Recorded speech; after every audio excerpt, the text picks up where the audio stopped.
आज की इस कहानी में हम एक कपल को देखेंगे जो अपनी हनीमून को एडवेंचर बनाने के लिए वो दोनों एक वीरान और खूबसूरत आइलैंड पे आते हैं। लेकिन आइलैंड जितना खूबसूरत दिख रहा था उतना ही खतरनाक और रहस्यमय था, जिससे वो दोनों अनजान थे। जहाँ पे एक अनदेखी ताकत हर कदम पर उनका पीछा करने लगता है और बहुत ही जल्द उनका हनीमून ट्रिप एक डरावने सपने में बदल जाती है। अब हमें ये देखना है कि क्या वो दोनों इस मौत के आइलैंड से बच के निकल पाएंगे या नहीं। चलिए देखते हैं आज की इस डरावनी कहानी में। तो कहानी की शुरुआत में हम समुद्र के बीचों बीच एक खूबसूरत सी आइलैंड को देखते हैं, जहाँ पर घूमने के लिए एक कपल आता है जिसका नाम बेथ और हैरी होता है। और ये लोग अपना हनीमून को एडवेंचर और यादगार बनाने के लिए इस जगह को चुनी है। और ये बिल्कुल समुद्र के बीचों बीच एक वीरान आइलैंड है, यानी यहाँ से दूर दूर तक इंसान का कोई नामो निशान नहीं है। यहाँ पे आने के बाद ये दोनों काफी खुश होते हैं, क्योंकि ये दोनों यहाँ पे 10 दिनों के लिए आए हैं और इन 10 दिनों में ये दोनों काफी एंजॉय करने वाले हैं। यहाँ पे इन दोनों को जैक्सन नाम का एक बंदा छोड़ने के लिए आया है। अब जैक्सन उनके सारे सामान आइलैंड पे पहुँचा देता है और जाने से पहले उन दोनों से कहता है कि अगर तुम्हें 10 दिनों से पहले जाना होगा तो तुम सैटेलाइट के जरिए मुझे कॉल कर देना, मैं पहुँच जाऊंगा। जिस पर बेथ कहती है कि हम 10 दिनों से पहले कहीं नहीं जाएंगे। यहाँ पे बेथ शुरू से ही सब कुछ रिकॉर्ड कर रही होती है ताकि वो इस पल को यादगार बना सके। और यहाँ पे ये दोनों काफी खुश होते हैं क्योंकि यहाँ इन्हें कोई भी डिस्टर्ब नहीं करने वाला। और इन 10 दिनों तक ये दोनों इस पूरे आइलैंड के मालिक हैं। और इन 10 दिनों में इन दोनों को कौन कौन सी मुसीबत से गुजरना होगा ये दोनों उस बात से अनजान थे। अब कुछ देर के बाद ये दोनों स्विमिंग करने के लिए समुद्र में जाते हैं और नहाकर वापस बीच पर आ जाते हैं। अब बीच में आने के बाद ये दोनों यहाँ पे रोमांस करते करते यहीं पे सो जाते हैं। और कुछ देर के बाद जब उनकी आंखें खुलती है तो वो देखते हैं कि किसी के पैरों का निशान उनके पास से गुजरा है, जिसे देखकर ये दोनों एकदम हैरान हो जाते हैं और दोनों उन निशानों का पीछा करते हुए जंगल की तरफ जाने लगते हैं। कुछ दूर पहुंचने के बाद पैरों के निशान अचानक से गायब हो जाते हैं। अब क्योंकि यहाँ इस आइलैंड पर उनके अलावा और कोई भी नहीं है, इसीलिए इन लोगों को और भी टेंशन होती है। अब कुछ देर के बाद ये दोनों उस बात को नजरअंदाज करते हुए अपना टेंट बनाने लगते हैं। वहीं रात को आग जलाने के लिए हैरी जंगल में लकड़ियाँ जमा करने के लिए जाता है, जहाँ पे हैरी को कुछ हड्डियाँ मिलती है, जिसे देखकर वो बिल्कुल भी समझ नहीं पा रहा होता है कि आखिर ये हड्डी किसी इंसान का है या किसी जानवर का। लेकिन तभी यहाँ पर उसे कुछ महसूस होता है, लेकिन चारों तरफ देखने पर उसे कुछ नहीं दिखता। इसके बाद वो लकड़ियाँ लेकर वापस आ जाता है और यहाँ पर ये दोनों खाना खाने लगते हैं। और खाते समय हैरी बेथ को वही हड्डियाँ दिखाते हुए कहता है कि ये हड्डी मुझे जंगल में मिली। अब हड्डियाँ देखकर बेथ कहती है कि ये जरूर किसी बड़े जानवर की होगी, लेकिन कहीं न कहीं बेथ भी कंफ्यूज थी कि आखिर ये हड्डी किसकी है। लेकिन तभी हैरी कुछ और बातें करने लगता है, जिससे वो दोनों हड्डी वाली बात भूल जाते हैं। इसके बाद यहाँ पे अंधेरा हो जाता है और ये दोनों अपने टेंट में सोने के लिए चले जाते हैं। अब आधी रात में उन्हें बाहर से कोई हलचल सुनाई देती है। इसके बाद हैरी बाहर देखता है जहाँ पे उसे कुछ नहीं दिखता, जिस पर बेथ कहती है कि शायद हवा चलने की वजह से ये आवाज हमें किसी पेड़ से आई होगी। इसके बाद यहाँ पे सुबह हो जाती है, जहाँ हैरी समुद्र में जाके नहाने लगता है। लेकिन तभी बेथ उसे आवाज लगाती है और हैरी को दिखाती है कि किसी ने उसके कपड़े पेड़ से लटका दिए हैं। अब ये देखकर वो दोनों एकदम सोच में पड़ जाते हैं कि इस वीरान आइलैंड पर उनके अलावा और कौन है। इसीलिए ये दोनों जंगल की तरफ जाकर ढूंढने लगते हैं, लेकिन काफी देर ढूंढने के बावजूद भी उन्हें कुछ नहीं मिलता। इसके बाद ये दोनों वापस आकर सोचते हैं कि शायद हो सकता है ये किसी बंदर का काम होगा। इसके बाद ये दोनों मछली पकड़ने के लिए समुद्र में जाते हैं, जहाँ पे हैरी एक मछली के ऊपर अपना पैर रखने वाला होता है। लेकिन तभी बेथ उसे ऐसा करने से रोकती है और उस मछली को उठाते हुए बताती है कि ये स्टोन फिश है और इसके कांटे इतने जहरीले होते हैं कि अगर तुम्हारा पैर इस कांटे से लग जाता तो 30 मिनट के अंदर अंदर तुम्हारा काम तमाम हो जाता। इसके बाद ये दोनों फिशिंग करके वापस बीच पर आ जाते हैं और तभी इन्हें जंगल से किसी की रोने की आवाज आती है। अब आवाज को फॉलो करते हुए वो दोनों जंगल की तरफ जाने लगते हैं और तभी उन दोनों को जंगल में एक छोटा सा घर दिखाई देता है, जो देखने में काफी पुराना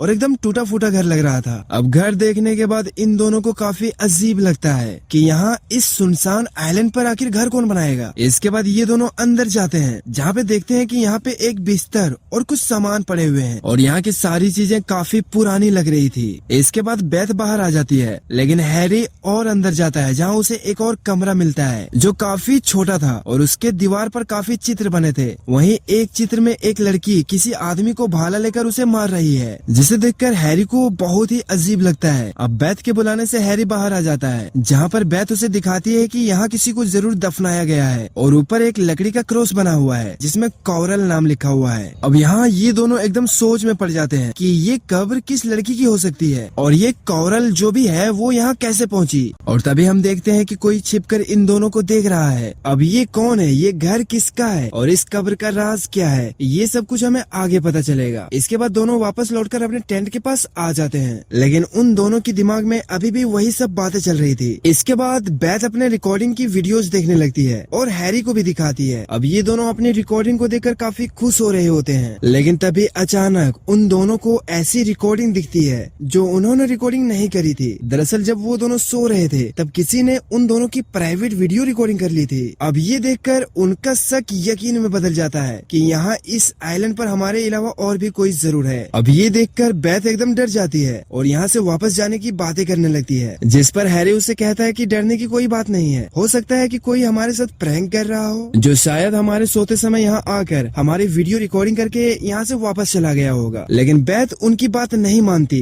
वो कहती है कि ये आइलैंड एकदम सुनसान है और हमारे अलावा यहाँ पे और कोई भी नहीं है, तो फिर ऐसा कैसे हो सकता है। यहाँ पर हैरी उसे गले से लगा लेता है क्योंकि वो काफी ज्यादा डर गई थी। बेथ को समझा बुझाकर उसका दिमाग शांत करता है। इसके बाद हम देखते हैं कि ये दोनों उन बातों को भुलाकर अपनी मस्ती में खो जाते हैं, इंजॉय करने लगते हैं। अब इसी दौरान इन दोनों को गोली चलने की आवाज सुनाई देती है, जहाँ पर वो देखते हैं कि समुद्र में एक बड़ी सी बोट में दो लोग हैं जो बंदूक से फायरिंग करके बड़ी बड़ी मछलियाँ पकड़ रहे हैं। अब उन्हें देखकर ये लोग समझते हैं कि ये आइलैंड पूरी तरीके से सुनसान नहीं है। अगर दो लोग यहाँ पे अपनी बोट से मछलियाँ पकड़ रहे हैं तो शायद यहाँ पे और भी लोग हो सकते हैं। इसके बाद यहाँ पे रात हो जाती है, जहाँ पर ये लोग अपने टेंट में होते हैं और आपस में बातें कर रहे होते हैं। और तभी इन दोनों को उसी घर की तरफ से किसी की चिल्लाने की आवाज आती है। अब आवाज सुनकर ये दोनों एकदम हैरान हो जाते हैं कि आखिर इतनी भयानक आवाज किसकी हो सकती है। इसके बाद हैरी बेथ को यहीं पर रुकने को कहकर उसी घर की तरफ जाने लगता है। अब किसी तरह हैरी वहाँ तक पहुँच जाता है। अब जैसे ही वो उस घर का दरवाजा खोलने वाला होता है तभी यहाँ अचानक से बेथ आ जाती है, जिससे हैरी डर जाता है। इसके बाद हैरी बेथ को टेंट में जाने को कहकर वो अंदर जाकर देखने लगता है, जहाँ पर उसे एक डायरी मिलती है जिसमें काफी सारे पेजेस थे। अब यहाँ पे हैरी उस डायरी में कुछ पढ़ पाता उससे पहले बेथ उसे बाहर बुला लेती है। यहाँ पे ये लोग देखते हैं कि उस लड़की के कब्र पर पहले जो लकड़ी का क्रॉस गिरा हुआ था वो अब सीधा हो चुका है। अब ये देखकर वो लोग और भी हैरान हो जाते हैं कि आखिर अब ये किसने किया। फिर ये लोग सोचते हैं कि शायद वो दो बोट वालों ने ऐसा किया होगा। इसके बाद ये लोग अपने टेंट में आ जाते हैं और रात को बाहर ही सो जाते हैं। अब अगली सुबह जब ये लोग सोकर उठते हैं तो देखते हैं कि यहाँ पर बहुत सारे सीख ककम्बर को किसी ने टांग दिया है। अब ये देखकर ये दोनों सच में डर जाते हैं और हैरी को भी अब लगने लगता है कि ये किसी का प्रैंक नहीं है। और अब ये दोनों यहाँ से जाने के लिए रेडी हो जाते हैं, लेकिन उनके बैग से सैटेलाइट फोन गायब था। यहाँ पे बेथ रोने लगती है। वो कहती है कि सैटेलाइट फोन नहीं मिल रहा है, अब हम लोग क्या करेंगे। इसके बाद ये लोग उन दो बोट वालों के पास पहुँचते हैं और उनसे अपने सैटेलाइट फोन के बारे में पूछते हैं, लेकिन वो लोग इनकी भाषा नहीं समझते, जिसे देखकर हैरी उन पर चिल्लाने लगता है। इसके बाद वो दोनों हैरी के साथ हाथापाई करने लगते हैं और बेथ के साथ भी बदतमीजी करना शुरू कर देते हैं। इसके बाद ये दोनों अपने टेंट के पास आ जाते हैं और कुछ देर के बाद जब वो दोनों वहाँ से निकलते हैं तो बेथ और हैरी जाकर उनके बैग में अपना सैटेलाइट फोन ढूंढने लगता है, लेकिन उनका फोन कहीं नहीं मिलता। इसके बाद हैरी किसी तरह अकेले तैर कर उसके बोट तक पहुँच जाता है और बोट के रेडियो से हैरी जैक्सन से कांटेक्ट करने की कोशिश करने लगता है, लेकिन रेडियो सिग्नल खराब होने की वजह से जैक्सन से कांटेक्ट नहीं हो पाता। इसके बाद हैरी बोट पर रखे सामान को देखने लगता है। तभी अचानक एक आदमी आकर उसे मारकर बेहोश कर देता है और उसे बेहोशी की हालत में ही बीच पर लाने लगता है। इसके बाद हमें रात का सीन दिखाया जाता है, जहाँ पे उन लोगों ने बेथ और हैरी को एक पेड़ से बांध रखा था। इसके बाद एक आदमी आकर बेथ के साथ बदतमीजी करना शुरू कर देता है। इसी दौरान उन लोगों को जंगल से किसी की आवाज सुनाई देने लगती है, जिसे सुनकर ये दोनों उन आवाज का पीछा करते हुए यहाँ से जाने लगता है। अब मौका मिलने के बाद हैरी अपने आप को किसी तरह से छुड़ाता है और वो बेथ को भी आजाद कराता है, लेकिन तभी इन्हें फायरिंग और उन दोनों की आवाजें सुनाई देने लगती है। इसके बाद बेथ और हैरी देखते हैं कि उनमें से एक आदमी घायल हो चुका है और वो डर के कारण यहाँ से अपनी बोट लेकर भाग जाते हैं। अब अगली सुबह बेथ जागती है और उस घायल आदमी के खून का पीछा करते हुए उसी घर तक पहुँच जाती है और वो उस घर में पड़ी उस डायरी को लेकर पढ़ने लगती है। तभी यहाँ पर हैरी भी आ जाता है। बेथ कहती है कि कल रात उन दोनों आदमियों के साथ जो कुछ हुआ वो सारी बातें इस किताब में लिखी हुई है और इसमें ये भी लिखा है कि सालों पहले एक कॉरल नाम की लड़की यहाँ पे आके फंस गई थी, लेकिन 7 लोगों ने मिलकर उसका शोषण किया, उसके साथ काफी ज्यादा टॉर्चर किया और अंत में उन्होंने कॉरल को काफी काफी बेरहमी से मार दिया। लेकिन मरने के बाद कोरल आत्मा बनकर उन सभी से चुन चुन कर अपना बदला लिया और उस दिन से इस आइलैंड पर जो भी लोग आते हैं वो उसे यहाँ से जिंदा वापस नहीं जाने देती और उसे यहीं इसी आइलैंड पर जान से मार देती है। और उसे खासकर मर्दों से नफरत है, इसीलिए वो मर्दों को काफी बुरी मौत देती है। लेकिन हैरी को इन भूत प्रेत वाली कहानी पर विश्वास नहीं होता और वो इस डायरी को बकवास कहते हुए यहाँ से चला जाता है। लेकिन बेथ उन डायरी में लिखी हुई हर एक बात पर यकीन करती है और वो समुद्री स्नेल जमा करके कोरल के कब्र को अच्छे से सजाती है। और तभी उसे उसी घर से किसी की रोने की आवाज आने लगती है, इसीलिए बेथ चेक करने के लिए वहाँ जाने लगती है। वहीं दूसरी तरफ हैरी बीच पर बैठकर गाने सुन रहा होता है, लेकिन तभी उसे अपने पीछे किसी की होने का एहसास होता है। वो मुड़ कर देखता है लेकिन उसे वहाँ कोई नहीं दिखता।